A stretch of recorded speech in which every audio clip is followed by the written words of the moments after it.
It's the day after Christmas. The eggnog is gone, and my head hurts. So does yours, as do the hearts of Chiefs Kingdom.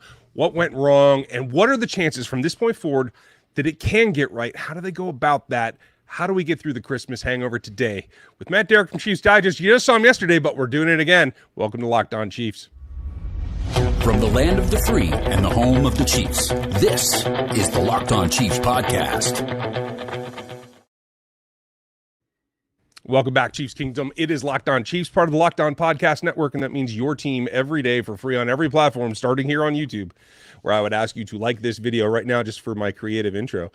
Maybe sub to the channel because we're going to give you a ton of information from experts like Matt, and then hit the bell so that you know what happens next, because there's always something happening next, and it is a very short turnaround this week after that ball game that I know a lot of folks still are enjoying Christmas dinner again and again and again, trying to forget that one. We're going to give you some details on it and what is the core of the issue. I'm Ryan Tracy, the founder of Rogue Analytics and Performance Consulting, as well as NFL33.com, where you can get our team building and draft coverage, and RGR football with Dan Harms locks down the film, and I do everything else-ish so that you know everything that's going on. Matt Derrick is the man, our guy on the inside in Chiefs Kingdom. At ChiefsDigest.com, you can subscribe to him as well as his channel here on YouTube. Matt, lot to go over. We'll turn it to the Bengals here because it's a quick turnaround later in the show. There's factors to getting some of these things fixed, but just as we take a step back and everybody's enjoying leftovers today, what's the Christmas hangover lingering for you? What is wrong with this team that we keep feeling is going to be on the mend that just hasn't come to fruition yet? Where are you at? Yeah, I mean, after a reasonable, decent night's sleep for once, I mean, full of the Christmas food. Honestly, I mean, I don't feel a whole lot differently in the light of day than I felt after the game on Monday. This is continuing to be the offense's problem, and it's not just one thing. I mean, as we talked about after the game, I mean, is Mahomes doing everything the right way? I mean, no, he's making mistakes. There's throws that he's missing, whether it's not on schedule, not on target, wrong place, wrong time, turnovers, mistakes. I mean, he's not clean in all of this, but neither is the offensive line. Neither are the receivers. Neither is the play calling. I don't know that, some of the animation that you're seeing on the sideline is any indication of, this team falling apart. I don't think that's the case. I mean, I've been asked that a little bit in the last, 24 hours, if that is the situation, that this team, doesn't like each other or there's some sort of chemistry problem. I really don't get that sense. I think that, to a degree, they're all kind of stuck with, what to fix and how to fix it. And if Andy Reid knows how to fix it, I mean, maybe his realization is that he figured out long before us that he can't. Then maybe this is just the way this team was going to be, and his goal is really just trying to get them through the best they can and look towards next year. I don't know, but I do know that hey, if the coaching staff of this team had a magic switch to throw, Mahomes had a magic switch to throw, they'd have done it by now. I mean, this is a more systemic problem, and to me, once again, it's not one person. It's everybody owns a little bit of piece of this. I agree with you. It does not feel like this team's coming apart to me either. It does feel like some of the stars are a little bit more prone to high expectations and the frustration factor of not knowing a simple breakdown that can be fixed or a schematic issue that somebody's being asked to do something they're not capable of. It's the mystery that I think is really getting to the likes of Travis Kelce, Patrick Mahomes as well. I think we see that when there are heated conversations on the sidelines. It is generally not two ways. It is someone trying to raise the level of play of their teammates. It is not someone biting back. I don't see anybody on the offensive line complaining about Patrick trying to rile them up. I don't see anybody in the offensive line pointing fingers at each other or you're not doing your job. It just feels like a bit of bewilderment, and that to me is almost more concerning because I think it's dug deeper as the season's gone on to the point now where we're not even getting play calls in. We're burning timeouts. We're seeing them make mistakes that younger, less experienced, and quite frankly, less talented teams do around this league all the time. That's indicative of me of again, an overcomplication across the entire surface of this offense. Is it deeper than that? And is there anything good that we can take away from the fact that these interactions are the way they are? Yeah, I mean, it's hard to describe because once again, I mean, so many of these little mistakes can be put into different buckets. I mean, formation penalties, lining up off sides. I mean, not being in the right location. I mean, these are a lot of times just mental errors. And those can be indicative of guys just not paying attention to the details. And some cases, you know what, I'll listen to the argument that if somebody wants to make it. And I think we even talked about this the other day, is that if you want to make the argument that the Chiefs kind of spread their development time and their learning time across too many players, especially at the wide receiver position, I might listen to you. Because, whereas I think you could certainly point at a player like Marquez and say, hey, wait a minute, this is his second year in the system. He's a veteran. He should have everything down. I would agree with you. I mean, and so I think that's the issue. But when you're talking about younger guys, even I throw Sky Moore into this bucket. When you're talking about, going back to training camp and you're spreading, opportunities across 9 different receivers, and then you end up keeping 7, are you really giving any of these guys enough development time? Are you giving them enough attention? Are you giving them enough time on the field to learn everything? Are you getting everything taught the way that Andy Reid wants to? I mean, I could make a case for that because you're seeing the results of that on the field. You're seeing guys not knowing their assignments. You're seeing them not know, where they're supposed to line up. You're seeing these issues pop up, and some of that. Hey, Richie James missed 8 weeks with an injury. I mean, you can't help that, and that was certainly development time in this offense that he missed. Other players have done the same thing. I mean, Kadarius Toney has never really been healthy, so that's development time that he's missed. And then you throw in guys just not being healthy themselves. I mean, there's not been a single moment this season that Travis Kelce's been 100%. When you factor all of these things in, I mean, every one of them hurts the offense a little bit. So when Andy Reid leans on the offense is off a tick, I mean, it does resonate for me because all these guys are off a tick. I mean, that's just the way that this team has gone. And maybe it is just the little tiny injuries piling up. Maybe it's the way that the roster was constructed that has led to, guys not getting enough reps and enough practice time to really fully develop in this offense. Maybe after the season, we're going to find out that there's something nagging at Mahomes. I mean, it wouldn't surprise me because he hasn't looked himself. So if you've told me after the season that he's been dealing with a lingering ankle or an arm issue or a hand or something of this nature, I mean, I don't like to speculate like that, but it's right now. I mean, I'd buy it because he doesn't look himself, and that's very unlike Patrick Mahomes. I will tell you this. It's funny that you bring that up because I put that in my game notes yesterday. Is that something is physically off? It's not just expectations or putting the ball in places where grandiose things have to happen on maybe some receivers that aren't experienced enough to pull it off. It does look as there is a mechanical, physical issue going on to me as well. The question is, what can you do to fix that? What's the time frame? That's what we're going to talk about next. And then we're going to turn to the Bengals as well because there's more work to be done and it's got to be done soon. We're going to hit that all here on the Locked On Podcast Network coming up next. And whether you want to go try to get to another ball game, whether you want to get to a concert or something else that you personally are looking for, there are plenty of options out there. But if you're going to make a decision last minute, and you might have more opportunity these days right now to try to get to Arrowhead, the way to do it is at Gametime. It makes your life super simple. You can see your seat before you select it. You're able to move around and check everything out that you might want to know before you plop your money down on a football game ticket like my guy Cash did yesterday. He reaped the benefits, and you can too. It's super simple. You can go there. They have zone deals. They have last-minute deals. They have sales that can get you into the stadium or into the venue at the last moment and get you what you're looking for. It's very simple. Go download the Gametime app, sign up for an account, and use our code LOCKEDONNFL to get yourself $20 off of your first purchase. It makes things super smooth, and it makes it so that you can enjoy the event, whether the event turns out the way that you're looking for it or not. Again, make your account, sign up with our code LOCKEDONNFL, and you'll get $20 off of your first purchase. It's last-minute tickets. It is lowest prices, and it is guaranteed.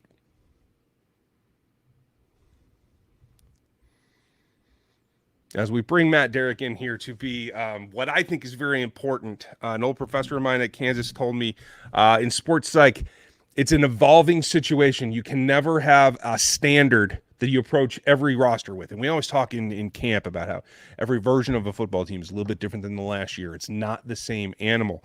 And I wonder if this year, with the coaching staff having been, I think, maybe gone in one direction and now having so much youth at one position group in particular that we've been focused on all season, there might be some details that are missing on some other parts of the offense as well. That all comes back to say is I think you have to take a wider view of this and really kind of approach everything as if it's a fresh look. That takes a little bit of time. We're talking about 2 regular season games here. We're talking about trying to get ready for playoff contention. I'm just not sure, Matt, and you might have to talk me off the ledge. Is there even enough time to get this corrected? Or is it the luck of the draw, you go in with how you are now and hope that you can get it done? We're going to have 1 second. We lost you there for a second. Sorry, Matt. That's why this team is so enigmatic and perplexing to me, because, once again, you can, this is a two-faced team. I mean, you can build 2 different pictures of this team by looking at everything. You can look at the record and clearly say, okay, they're 9-6. They're not at the upper echelon of the AFC. They're not on that top tier. They're in the next tier down. You can say, hey, wait a minute. You know what? They were 6-1 to start the season. They're 3-5 since then. They're clearly a team going in the wrong direction. But then you can also say, tell you what, this team has lost a lot of close games. They're maybe 4 plays away from being 13-2 and the other way around and feeling a lot better. I mean, once again, right now, you wouldn't feel good about a 6-seed Buffalo coming in to play 3rd-seeded Chiefs. But those 2 teams basically played to a draw a couple of weeks ago. I mean, it was a bad penalty away from the Chiefs winning that game. So, I mean, that's just on the razor's edge that this team has been. And I think it's more so. I mean, this team has generally played close games over the years, and they've been so good at winning them. I mean, right now, is it just regression to the mean? I don't think that's entirely the case. I mean, I think this team has some fundamental flaws, and those aren't going to get fixed. I mean, do they need some veteran leadership in specific places? I mean, I'm starting to think that this team misses Juju Smith-Schuster in more ways than we can probably imagine, and it has nothing to do with being on the field. I mean, I think it has to just do with a lot about leadership and example, and that they really probably lack somebody with that kind of gravitas in the wide receiver room that can lead. I mean, so I mean, those kind of things, coaching changes, anything of that nature, that's off season. To me, the question for the Chiefs and what's going to happen to them in the playoffs is as simple as this. It's how many clean games can they play in a row? I mean, right now, I don't think we can really say that we've seen them play more than 1 clean game in a row. Turnovers like they had against the Raiders, you're not going to win a playoff game. That's not going to happen. I mean, that is, to me, I mean, I don't mean this in a derogatory sense towards Alex, but it's Alex Smith football. And, the Chiefs looked like they were playing Alex Smith football yesterday. That's not Super Bowl football, unfortunately. It's good. It can win you games, but, and bringing in our conversation that we just had about, Patrick and the offense from before, how do you game plan around that when maybe, you have some limitations? I mean, again, I think if the Chiefs really knew that, I think that they would have hit that button a long time ago. This team, for whatever reason, I mean, going back really to 2018, this team, once it gets to December, has always been able to crack the whip and become a different team. And this year, they don't have the horses to do that.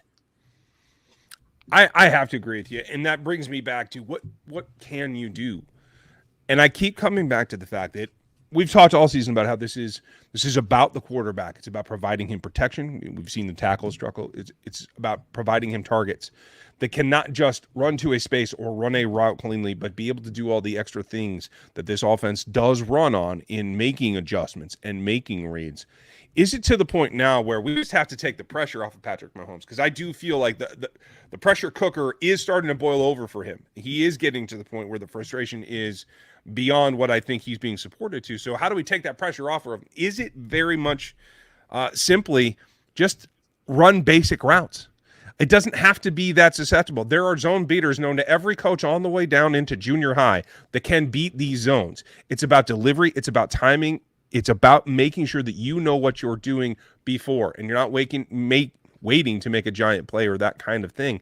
It feels to me that it's still a story that started about 6 weeks ago of just keep it simple, keep dumbing it down, and let athletes be athletes. I think our targets that we saw behind the line of scrimmage yesterday was maybe the biggest illustration of just how little is going on in that area of just letting guys be the guys they are and using it to its full advantage.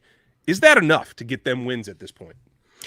I mean, I think it's the only thing that they can do. I mean, I heard some suggestions here in Kansas City over the last 24 hours that, maybe the Chiefs just need to play Marty ball. And I don't completely agree with that, although I tell you what, I do have a memory going back, and I should look it up and see, but it was during one of those streaks where, of the DeBerg era, I probably, when the Chiefs defense was so good and the offense was so bad. And Marty Schottenheimer, and I don't know who was I can't remember who was the offensive coordinator at the time. I think it was before Jimmy Ray. But back in the day, and I think it was against Washington that they were playing, and it was literally, they called nothing but 3-step drops, get the ball out quick. And there was nothing further downfield than that. And, this feels like that the Chiefs, I think offensively, have to probably play against type.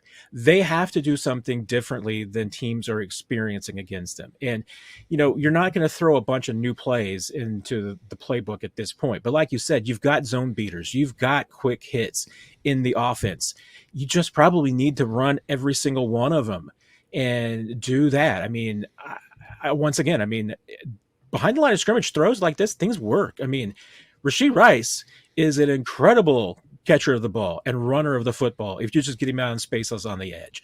They've got other players and other receivers who can do the exact same thing. I mean, we don't know if you're going to have Isaiah Pacheco next week. You need to build in, obviously, plays that are designed for Clyde that he's going to be able to take advantage of in situations like that too. That's, how you're going to do it, because the question is, how are the Chiefs going to win in the postseason? If they want to make some noise, they're going to have to lean on the defense and just do enough on offense. And the one thing that they've really got to get through, and this is probably to Mahomes more than anybody, because I think he's, at this point, there's certainly some guys that you've got to preach ball security.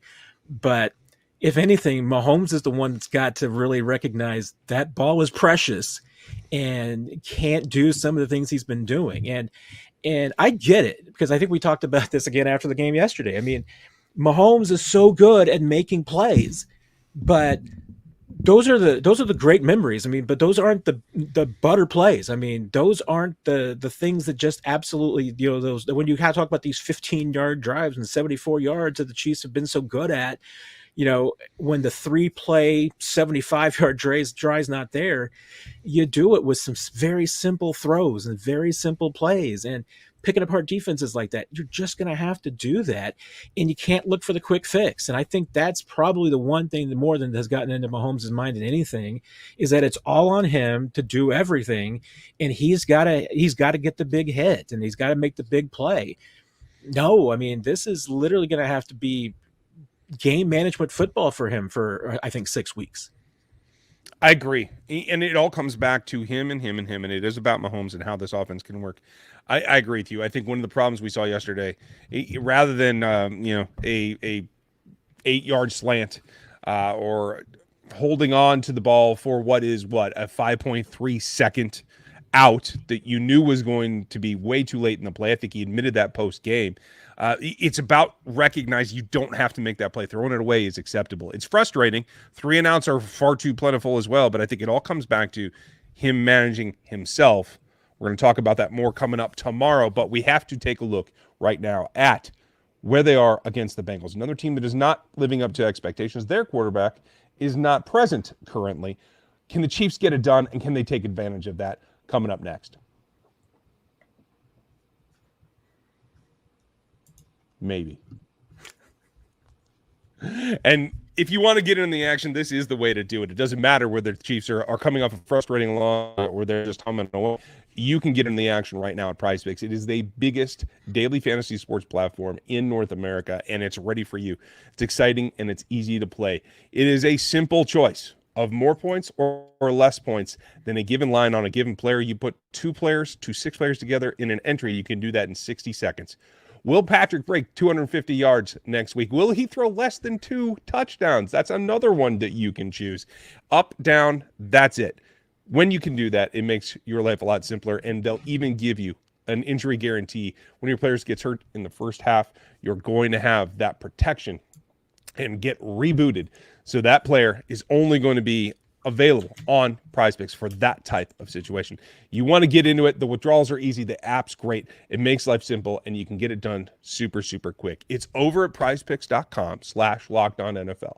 And you have to use our code LockedOnNFL to get that benefit for up to $100 in your first deposit match. So you put in 100, they give you 100 on top of it. It's at prizepicks.com/LockedOnNFL and type in that code LockedOnNFL. It's at PrizePicks. Daily fantasy sports made easy.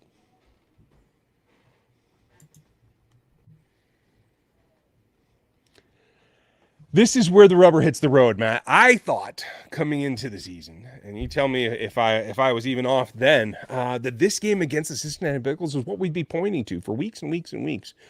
It has not turned out that way. Another struggling team. Obviously, Joe Burrow out, but still a lot of talent on that roster. This is not the situation I thought they'd be in, where it's still looking to be a close game, but it's nowhere near what I would hope it would be.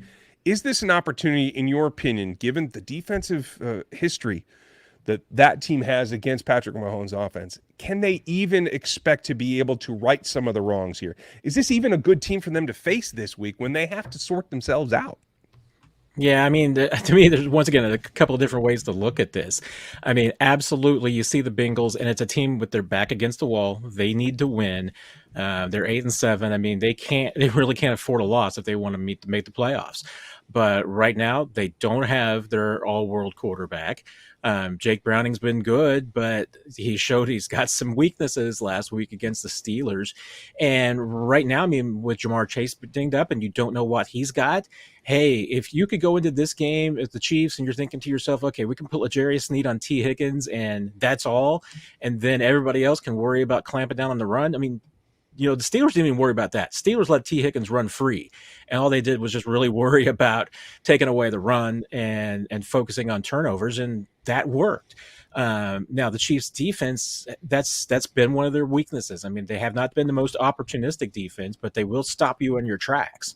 So, you know, if they can stop the run, if L'Jarius gets, you know, put on T. Higgins and can shut him down, then what are the Bengals going to do? I mean, there is the opportunity there for the Chiefs defense to feast.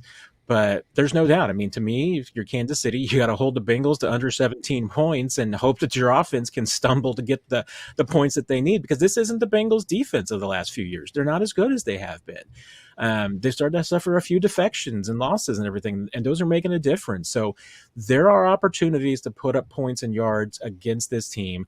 You do have to get turnovers, though. I mean, you have to force that young quarterback to make mistakes, and I think that the Chiefs defense can do that. I mean, if they can get turnovers and they win that battle, I mean, to me, that's the path to the Chiefs winning this game, but they're going to have to protect the football on their own side too. I agree. And I think after we saw what Zamir White was able to do against them on Christmas Day, stacking the box, taking away the run with manpower, and more specifically, staggered-based defense, not the everybody up on the line of scrimmage, flat look that this team goes to very often when they do get beat for large chunks in the run game. I think you have to have a measured defense, have to focus. And then, again, you're able to work off of that in your pass rush. If there's one group that I feel comfortable being left a little bit undermanned or left to be in man, it is the secondary. I thought Jalen Watson positive that Jamar Connor did as well. Mike Edwards is on down for me. The bottom line does come through that overall, as long as you are being aggressive towards that offense, it feels like the advantage is still in the Chiefs' corner, offense versus offense. The Chiefs should be able to put up more points. Do you feel the same way? Yeah, I do. And, you know, and you make a really good point about, you know, the Chiefs defense. And, you know, and one of the things that we're continuing to do is to see teams, I think, poke at the one weakness that the Chiefs defense has right now, which is they don't have Brian Cook. And we've seen teams, you know, attack the Chiefs defensively in different ways the last few weeks. I mean, the Raiders were once again a team that was going to decide they were going to run the football. So, you know, that was, you know, trying to run in the directions of Mike Edwards' side of the field, because normally Brian Cook is I think, a much more sure-handed tackler, a little bit more physical. So that's the side of a field that I don't think you would normally attack when he's back there as the last line of defense. But right now, I mean, I think you got some opportunities there, and especially when hey, the Chiefs are still kind of working Nick Bolton in because he does have the one arm basically that he's playing with, and that's another reason why I think that teams are going to try and run the football. But honestly, I mean, if the yards that Zamir White got on Monday don't bother me when you're able to. If you're going to give up 140 yards rushing to somebody, make it on a day when you only give up 62 yards passing. I mean, that doesn't matter. I mean, and the biggest chunk play that he had, the 43-yard run on a 2nd and 4. I mean, that was on a play on a drive where the Chiefs knew that they had to stop him after 3 yards. It didn't matter if he got 5. 5 was the same as 43. They needed to stop him for a 3-yard gain or less in order to get the ball and give it back to their offense. So they were trying to go for the home run play. They had to in that situation. So it really, the next, to me, 39 yards of that run were completely and totally irrelevant to the outcome of that game. But so that's why the defensive performance against the Raiders, you do that against the Bengals, and you don't have 2 terrible turnovers, you're going to win the game. I mean, to me, it's very simple for the Chiefs. Play good defense and don't turn the football over. That is all you have to do. And the problem is that we just haven't seen them not turn the football over this season. Keep it in your hands and not the enemy's. It makes perfect sense. So I'm not even going to put you on the spot for a score prediction because I don't think we can get close to that with this particular team in this particular week. But how do you see this game against the lesser Bengals go, knowing that the Chiefs are lesser as well? Yeah, I mean, and unless there's something dramatic that changes during this week, I mean, my score prediction will be in the teens. I can't bank on the Chiefs all of a sudden putting up a bunch of yards until they prove that they can do it. And I think that there's probably some realization on their side that game plan wise offensively is that they're going to have to be more conservative. They're going to have to have an intent to move the ball more deliberately, and that will lead to fewer possessions and a slower pace game. The Bengals will probably be trying to do the exact same thing. I don't think that they want to try and get into a track meet with the Chiefs because frankly, I don't think either team is built to win a track meet right now. So I trust in the Chiefs defense. I mean, I think that they can stop the Bengals. I don't think they're going to give up a ton of points. So yeah, I mean, we'll see. Hey, we'll see if Jamar Chase comes back this week. That would certainly tilt things in the favor of the Bengals a little bit. But right now, I wouldn't be surprised if I told you on Friday that I'm going to say this is a 19-17 game. And right now I would lean Kansas City, but I might just be wishful thinking because I mean, right now you look at the records. I mean, there's not a whole lot separating these two teams except one has Patrick Mahomes and one has Jake Browning. Yeah, that normally should be a very drastic difference. Right now, it doesn't appear to be. We're going to give you the rest of the lowdown as we get closer to game time, Matt. Thanks for leading us through, and we appreciate you guys. Follow everything Matt does at ChiefsDigest.com and here on YouTube on the Chiefs Digest channel. Thanks for the time, Matt. Hope you had a good holiday. Same to you as well. Happy holidays, everybody. Take care. Folks, we will be back. Check out the Locked On Sports Today stream. That is 24/7. You're going to see some of our faces on there, probably from last night, and a little bit of ranting and raving. That's perfectly fine. Check it out. You're going to enjoy that feed, and make sure you like, sub, and hit this bell right here. Check out our text line at 816-357-8781. We appreciate you being with us today, very much so, on a day that isn't that much fun, but we got you all week up going to the Bengals. Thanks for being with us.